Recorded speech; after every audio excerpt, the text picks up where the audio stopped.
Hello friends, welcome to the झाडे आरी work classes. तर या व्हिडिओमध्ये आज आपण हे सुंदर जे नाजूक नाजूक पारिजातकाचे तुम्हाला फूल दिसत आहेत ते कसे बनवायचे ते पाहणार आहोत. तर त्यासाठी आपल्याला फक्त इथे व्हाईट कलरचे पाईप क्लीनर आणि नारंगी कलरचा पाईप क्लीनर लागणार आहे. तर त्यासाठी सुरुवातीला मी सिंगल पाईप क्लीनर व्हाईट कलरचा एक सिंगल पाईप क्लीनर घेतलेला आहे आणि तो असा अर्ध्यामधून दुमटून घेऊन कटरच्या साह्याने कट करून घेतलेला आहे. आता इथे व्हाईट कलरचा जो पाईप क्लीनर आहे त्याचा कट करून झाल्याच्या नंतर इथे दोन पार्ट तयार झाले. आता हे दोन जे पार्ट आहेत ते पण आपल्याला कट करून घ्यायचे आहेत हे अशा पद्धतीचे. आणि एका पाईप क्लीनर पासून आपल्याला हे असे छोटे छोटे 6 पाईप क्लीनरचे तुकडे बनवून घ्यायचे आहेत. तुम्ही पाहू शकता हे जे दोन तुकडे बनवलेले आहेत याच लेंथचे आपल्याला एका फुलासाठी 6 तुकडे लागणार आहेत. हे एकदम इक्वली कट करा, कारण जर तुमच्याकडून साईज चेंज झाली तर फ्लावरचा शेप देखील बिघडू शकतो आणि फ्लावर लहान मोठे किंवा त्याची फिनिशिंग देखील चेंज होऊ शकते. तुम्ही माझ्या चाफ्याच्या फुलांच्या व्हिडिओला जो प्रतिसाद दिला आहे, त्यानंतर गणपतीसाठी जास्वंदीच्या फुलांच्या हाराचे जे मी व्हिडिओ बनवलेले आहेत त्यासाठी पण तुम्ही दिलेल्या प्रतिसादाबद्दल खरंच खूप खूप धन्यवाद.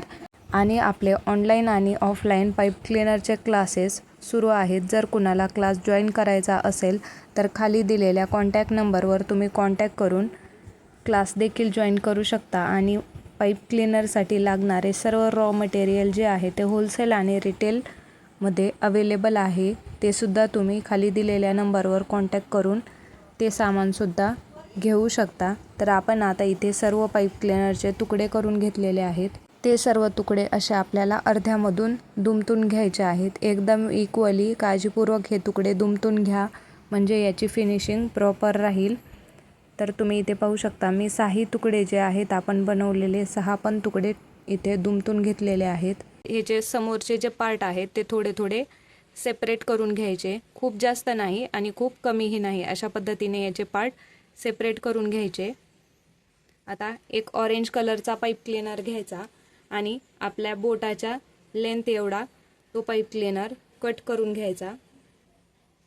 आता कट करून झाल्याच्या नंतर आपल्याला हा पाईप क्लीनर देखील आधीच्या पाईप क्लीनर सारखा दुमटून घ्यायचा आहे. आता दुमटून घेतल्याच्या नंतर ही आपल्याला स्टेम तयार होईल, याचा आपण देठ म्हणून सुद्धा वापर करू शकणार आहोत. आता आपल्याचा जो एक पाईप क्लीनर आहे तो असा थोडा राऊंड राऊंड करून आपल्याला सपोर्टसाठी देखील बनवून घ्यायचा आहे. हा राऊंड आपण सपोर्टसाठी फुलाच्या स्टेमच्या तिथे वापरणार आहोत.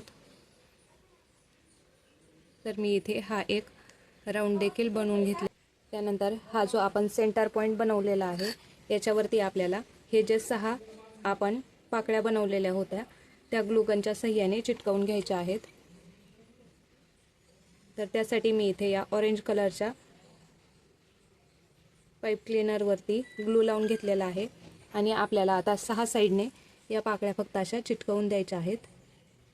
तुम्ही इथे पाहू शकता.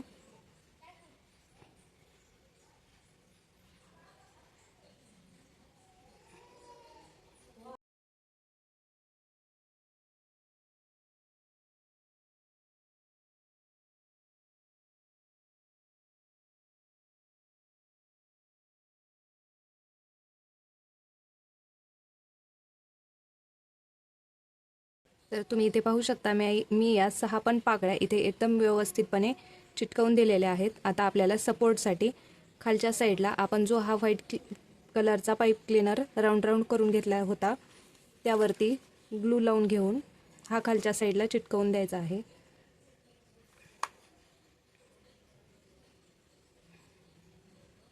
खालच्या साईडून फक्त हा पाईप क्लीनर खाली घालायचा आणि या फुलावरती खालच्या साईडने चिटकवून द्यायचा. आता इथे पाकळ्या एकदम व्यवस्थित अरेंज करून घ्यायच्या. तर तुम्ही इथे पाहू शकता किती सुंदर असे पाईप क्लीनरपासून हे पारिजातकाचे फूल तयार झालेले आहे. याला अजून फिनिशिंग यावी त्यासाठी आपण याची जी एक्स्ट्राची फर आहे ती फर आपण दिव्याच्या साह्याने जाळून घेणार आहोत. तर त्यासाठी आपल्याला फक्त इथे दिव्याच्या जवळ असे हे फूल घ्यायचे आहे, म्हणजे ही फर व्यवस्थित जळेल. खूप जास्त जवळ घ्यायची नाही, एकदम हळूवारपणे आपल्याला सर्व साईडनी ही फर जाळून घ्यायची आहे।